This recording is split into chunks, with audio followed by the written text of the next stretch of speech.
Seja bem-vindo, seja bem-vinda. Este vídeo é sobre a semana 2 do PET número 7, terceiro ano. Estamos estudando a geração de 45 e na semana 1 vimos um poema muito interessante da Clarice Lispector. Hoje vamos continuar analisando o poema Não Te Amo Mais, dessa autora. Mas agora vamos nos preocupar com a construção da coesão e da coerência do texto. Você sabe o que é coesão e o que é coerência? Vamos lá então. Coesão é a ligação entre as partes do texto, palavras, expressões, frases, parágrafos, por meio de determinados elementos linguísticos.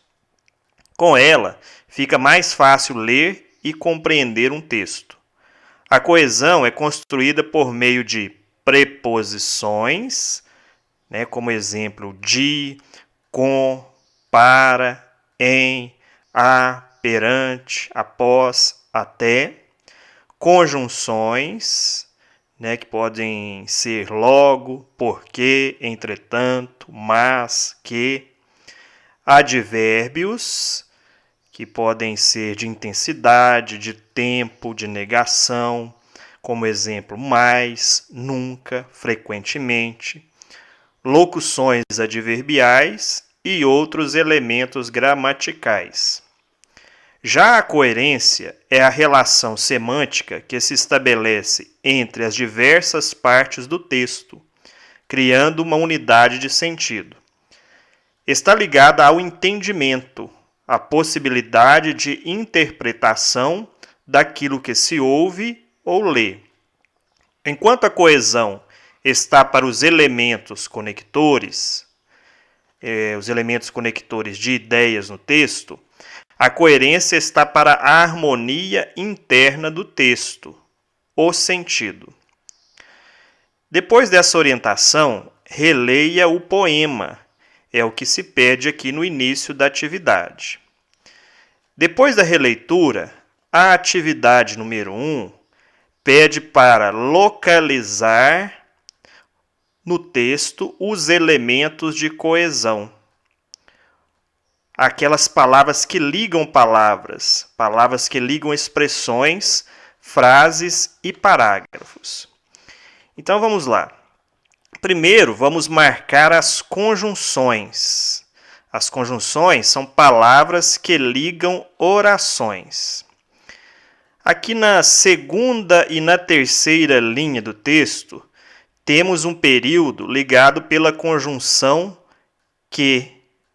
A conjunção que, ela liga a oração estarei mentindo dizendo, a oração ainda te quero como sempre quis. O próximo período, tenho certeza que nada foi em vão, também foi ligado pela conjunção que.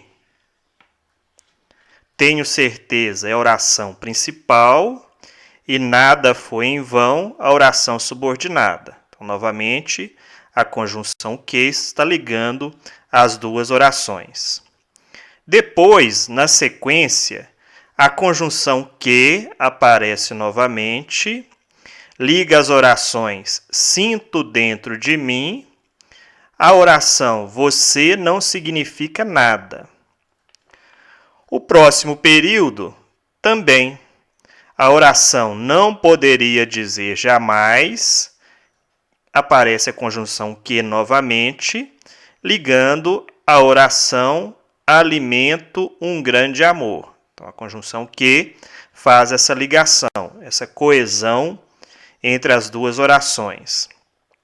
Sinto cada vez mais, então ela está sendo unida com a oração já te esqueci. Também utilizando a conjunção que. E no final do texto aparece novamente a conjunção que, fazendo a ligação entre sinto, mas tenho, unindo com dizer a verdade.